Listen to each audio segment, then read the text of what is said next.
तो यहाँ पे देखिए, ये हम वो चीज़ बना रहे हैं जिससे ओवरलोड होने के बाद यानी हमारा कोई भी शॉर्टिंग होता है तो ये हमारा प्रोटेक्शन के लिए बनने वाली सर्किट है। तो इसमें हमने जूने से निकाला हुआ ये है। आपको ज़रूरत लगेगी तो सिर्फ ये वाली आईसी की, यानी एक कंपरेटर की ज़रूरत पड़ेगी और सारा चीज़ पुराने बोर्ड से ही निकाल करके बना लेना है। तो यहाँ पे अब हमें एक सीटी बनानी है। तो सीटी के लिए हम ऐसे ट्रांसफार्मर का भी इस्तेमाल कर सकते हैं, ठीक है, लेकिन जितना छोटा रहेगा तो अच्छा रहेगा। तो छोटे के लिए हमने ये निकाला है और जो एसी बोर्ड में लगने वाली सीटी है उसका ये कोर है। तो जब हम इसे फिट करेंगे तो आपको बताएंगे कि ये कैसे फिट किया जाएगा। उससे पहले इसमें हम एक टर्न्स लगाएंगे यानी पतले वायर का। तो यहाँ पे मेरे पास वायर है। कोई ज़रूरी नहीं है कि इसके अंदर कौन सा गेज का वायर है, बस इतना ध्यान रखना है कि वायर जो है पतला होना चाहिए। तो ये मेरे समझ से 35 या 36 नंबर का वायर है। तो 35-36 का भी आप इस्तेमाल करें, 37 रहेगा तो भी और 31 हो जाता है तो भी। इसको यानी इसके अंदर हम पूरा टर्न्स लगाएंगे, कम से कम 150 चक्कर, ठीक है। तो हम इसमें पहले 150 चक्कर लगा लेते हैं, फिर इसके बाद आगे का प्रोसीजर दिखाते हैं कि कैसे बनेगा और इसको कैसे सेट करेंगे कहाँ पे। तो इसका डायग्राम भी मैं आपको दिखाऊंगा। पहले इसको हम बना लेते हैं, ठीक है। तो हम इसमें चक्कर लगा लेते हैं फिर आगे बढ़ते हैं। तो यहाँ पे मैंने इसमें वायर को लगा दिया। टर्न्स कितने हैं? 150 से 200 के आसपास। इससे कोई फ़र्क नहीं पड़ेगा क्योंकि हम जो सर्किट बना रहे हैं उसमें सब एडजस्ट हो सकता है। ऐसे बनाई है कि आप चाहें तो उसको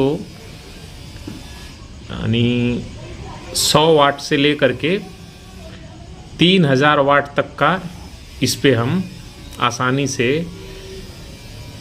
कंट्रोल कर सकते हैं। कंट्रोल बोले तो हम शट डाउन कभी भी करा सकते हैं। जितने पे सेट करेंगे उतने वाटेज ही निकलेगा, नहीं उतना एम्पेयर पे वो कट करेगा। अब ये वाला वायर है जिस पे हमारा मेन सीटी का काम होगा। तो इसका जो है कम से कम 5 से 6 चक्कर करना है, जो कि इतने साइज में बिठाना है। तो इसका मैं चक्कर लगा लेता हूँ, वो भी दिखा देता हूँ कि कैसे किया हूँ। मैं इस पर लपेटूंगा और बना करके दिखाता हूँ। मेरा नाश्ता। तो यहाँ पे इस तरह से हमने कॉइल को बना दिया।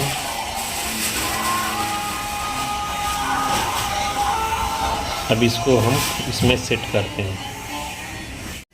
तो यहाँ पे मैंने इसको लगा दिया और कोर भी फिट कर दिया। कोर को बांधने के लिए धागे का इस्तेमाल कर लेते हैं, कार्टन के धागे का, ताकि हीट होगा तो वैसे इस पे हीट ज़्यादा नहीं होगा। तो इस तरह से हो गया। अब इसको इसमें फिट कर देते हैं, फिर डायग्राम मैं आपको बता देता हूँ कि कैसे ये काम करेगा। तो यहाँ पे हमने ये सर्किट बनाया जो कि ओवरलोड होने पे ये बंद कर देगी, जो हमारी मेन सप्लाई है उसे बंद कर देगी। और इसमें इनपुट देंगे यानी एसी हमारी इस वायर में इन होगी और यहाँ से हम आउट कर देंगे और न्यूट्रल हमारी डायरेक्ट जाएगी। तो इसको कैसे बनाया है उसे पहले समझ लेंगे, तब भी ये बैठेगा दिमाग में। यहाँ पे देखिए एक ट्रांसफार्मर लगा है, ये है 012 का, ठीक है। 012 का एक ट्रांसफार्मर लगा है जो कि लाइन और न्यूट्रल से लग गया है यहाँ पे। तो यहाँ से जब सप्लाई बनेगी, एक वायर इसको हमने ग्राउंड कर दिया है ये, और एक वायर में डायोड लगा दिया है और इसे कैपेसिटर से फिर यहाँ पे हमारी सप्लाई बन जाएगी यानी 12 वोल्ट। उस 12 वोल्ट को दे दिए हैं 7805 को, ठीक है। 7805 को दे दिए हैं, यहाँ से हमारी 5 वोल्ट बन गई, ठीक है। तो ये 5 वोल्ट यहाँ पे है। अब ये 5 वोल्ट कहाँ कहाँ इस्तेमाल हो रही है, तो एक देखिए कि पहले तो इस आईसी को चलने के लिए 5 वोल्ट चाहिए, तो हम 8 नंबर जो पिन 8 नंबर है, 8 नंबर LM393 के पिन नंबर 8 पे 5 वोल्ट की सप्लाई, यानी यही वाली सप्लाई यहाँ पे आ गई है, और इसी पे एक इस तरह से डिवाइडर बनाए हैं। तो यह 10K की रेजिस्टेंस है, ठीक है, ये 10K की रेजिस्टेंस है, और ये 22K की एक पोटेंशियोमीटर लगा है, ये वाला, ये लगा है ये वाला, ठीक है। तो इसको दो वायर आपस में ऐसे जोड़ा हुआ है, यानी सेंटर से लेके, और ये वाला यहाँ पे देखिए, ठीक है, जैसे यहाँ पे जोड़ा हुआ है। तो ये पिन एक ऐसे, यानी 3 रहती है ना इसकी, सिर्फ 3 रहती है, तो 2 को एक साथ में हम ऐसे जोड़ दिए हैं, ये एक हो गई और ये, तो इसका डिवाइडर बना दिए हैं यहाँ पे। हमारी जो ये आईसी होती है, ये काम कैसे करती है, तो इसमें कैसा रहता है कि अगर यहाँ पे 1 वोल्ट रहेगा और यहाँ भी 1 वोल्ट रहेगा यहाँ भी 1 वोल्ट रहेगा, खांसी आ रही है, यहाँ भी 1 वोल्ट रहेगा और 1 वोल्ट यहाँ भी है, तो ये 0 आउट करेगी, यानी कुछ भी आउट नहीं करेगी, ना प्लस आउट करेगी और ना माइनस आउट करेगी। लेकिन जैसे ही इस पे 1.2 वोल्ट हो जाएगा, तो ये तुरंत जो है नेगेटिव आउट करेगी। तो यहाँ पे डिवाइडर बना है, और इसी डिवाइडर को हमने प्लस वाली पिन पे दे दिया है। यहाँ पे देखिए पिन नंबर 5, तो पिन नंबर 5 पे दे दिया है। ये पॉजिटिव पिन है, और इस पिन को तो हमने यहाँ से दे दिया वोल्टेज को कम बेसी करने के लिए, क्योंकि जब भी ऊपर और इसको घुमाएंगे ऐसे तो वेरिएबल होगा, यहाँ पे रेजिस्टेंस घटेगी, तो उस हिसाब से यहाँ पे वोल्टेज घटेगा और बढ़ेगा। ये तो इसका हुआ। अब यहाँ पे आ जाते हैं, हमने यहाँ पे जो सीटी बनाया वो है, यहाँ पे जो वायर हमने इसमें इस्तेमाल किया है, ये जो वायर इस्तेमाल किया है ये 15 नंबर गेज का है। तो 16 भी रहेगा चलेगा, 17 भी रहेगा चलेगा, ऐसा कुछ नहीं है। हमारे पास था तो हमने 16 नंबर का इस्तेमाल किया यहाँ पे, और 6 चक्कर इसको किया था। तो टर्न हम कर देंगे यहाँ पे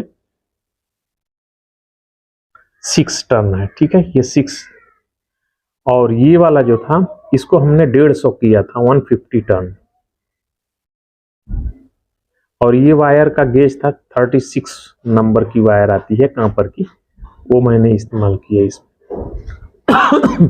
यहाँ पे देखिए, तो एक वायर को हमने डायरेक्ट ग्राउंड कर दिया है इसका, और ग्राउंड से ये रिले को भी हमने, आप जो 12 वोल्ट की ये रिले है, इसे भी हमने एक पिन को ग्राउंड कर दिया है इसी के साथ में। और ये ग्राउंड, यही ग्राउंड है इसका, जो इस आईसी को दिया गया है, जो यहाँ पे है यही ग्राउंड है, ठीक है। तो ये ग्राउंड हमने कर दिया, और दूसरे से ये पॉजिटिव बना करके 1 माइक्रोफैरेड 16 वोल्ट की एक कैपेसिटर लगा दिया, और यहाँ पे फिर एक डिवाइडर बना दिया है ऐसे ही। तो यहाँ पे 10K की रेजिस्टेंस ऊपर और 10K की नीचे, यहाँ पे डिवाइडर हो गया। अब इसको हम कम बेसी करेंगे अगर जो, तो ये 1 किलो की हो जाती है, यानी 1K की भी हो जाएगी, क्योंकि ये 10K तक पूरा वेरिएबल है, तो ये टर्न करेगी उतना, तो ये वोल्टेज घटेगा बढ़ेगा, ठीक है। ये वोल्टेज ला करके हमने पिन नंबर 6 पे लगा दिया है। ये पिन नंबर 6 होती है इसकी निगेटिव पिन, यानी इन्वर्टिंग पिन बोले तो ये वाली। और अब ये हो गया, अब इसके बेस को समझते हैं, यानी यहाँ पे जो आउट है, यहाँ पे क्या किए हैं,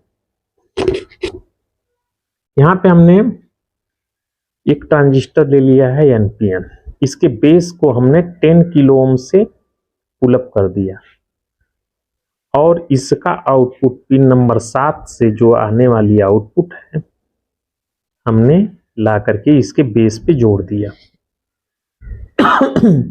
यदि इस पे प्लस सप्लाई ज्यादा रहेगी तो ये 0 आउट करेगा, जब 0 आउट करेगा तो यहाँ पे प्लस सप्लाई होगी, प्लस सप्लाई यहाँ पे रहेगी, यानी ये 5 वोल्ट से है, तो ये सप्लाई यहाँ पे रहेगी और ये वोल्टेज यानी ये वोल्टेज आने से बेस इसका चालू कर देगा और ये निगेटिव सप्लाई इस तरह से पास होकर के इस रिले पे आ जाएगी। यह भी 12 वोल्ट की रिले है, छोटी वाली जो है ये वाली, ठीक है, ये छोटी वाली है।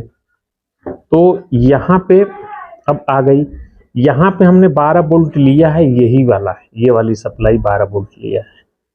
तो अगर जो ये सप्लाई ज्यादा रहेगी यानी 5 नंबर पे प्लस सप्लाई ज्यादा रहेगी, अगर कोई लोड नहीं रहेगा तो यहाँ पे वोल्टेज तो 0 बनेगा, कोई कुछ भी नहीं बनेगा।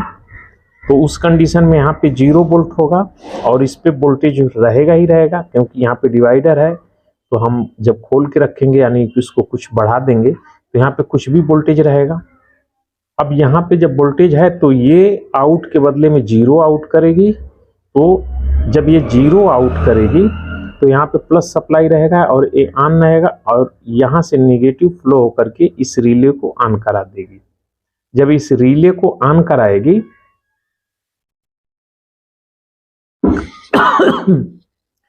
यहाँ पे कुछ गलत हो रहा है,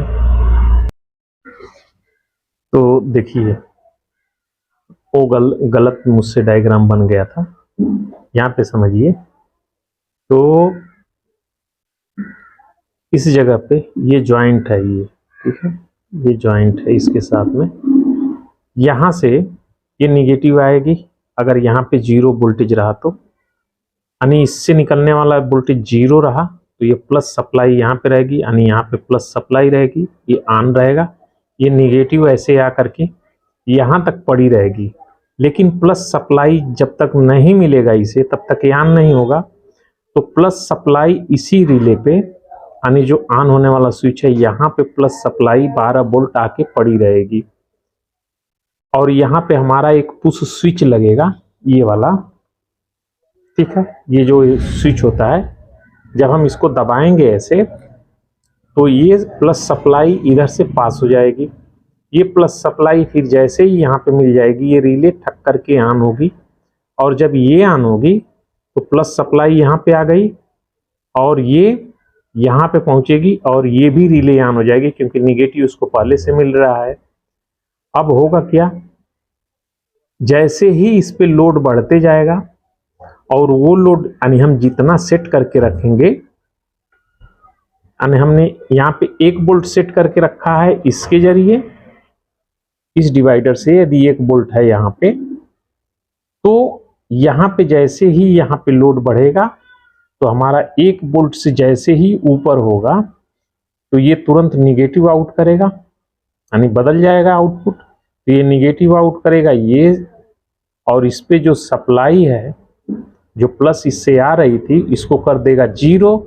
जैसे ही इसे कर देगा 0 ये ट्रांजिस्टर ऑफ होगा तो यहाँ से निगेटिव जाना बंद हो जाएगा। जैसे ही निगेटिव जाना बंद हो जाएगा ये 0 हो जाएगा, यानी यहाँ पे कोई सप्लाई नहीं रहेगी, इसके अंदर कोई मैग्नेटिक फील्ड नहीं बनेगा। तो ये यहाँ से छोड़ देगा, जैसे ही छोड़ेगा ये रिले ऑफ हो जाएगी और ये तब तक ऑफ रहेगी जब तक कि हम वापस इस स्विच को ना दबाएं, तो हमारा पावर कट हो जाएगा। अब हम वेट करेंगे या वोल्टेज को जो हमने लोड दिया है उस लोड को या तो यहाँ से या तो यहाँ से, दोनों में से कहीं से भी घटा कर या बढ़ा करके इस वोल्टेज को फिर वापस हम सेट कर लेंगे, यानी जितने वाट पे हम लगाएंगे। यदि हम एक बल्ब के लिए लगाए हैं, वॉशिंग मशीन की पीसीबी बना रहे हैं या इन्वर्टर बना रहे हैं, तो अपने को एक आइडिया हो जाएगा कि कितने एम्पेयर पे हमें कट कराना है। तो बाकी हम समझेंगे इसे बोर्ड में जब मैं इसे फिट कर लेता हूं, ठीक है, तो उसको दूसरे वीडियो में मैं दिखाऊंगा कि कैसे ये काम कर रहा है, क्योंकि उसे व्यवस्थित करना होगा। फिलहाल ये आप देख लीजिए कि इस तरह से है ये। इसका डायग्राम अगर आपको बनाना है तो बना लीजिए। चलिए नेक्स्ट वीडियो में फिर मिलते हैं और कुछ ऐसे ही चलता रहेगा। रह गया है डीएसओ का, तो डीएसओ के बारे में भी जल्द ही आपको वीडियो मिलेगी।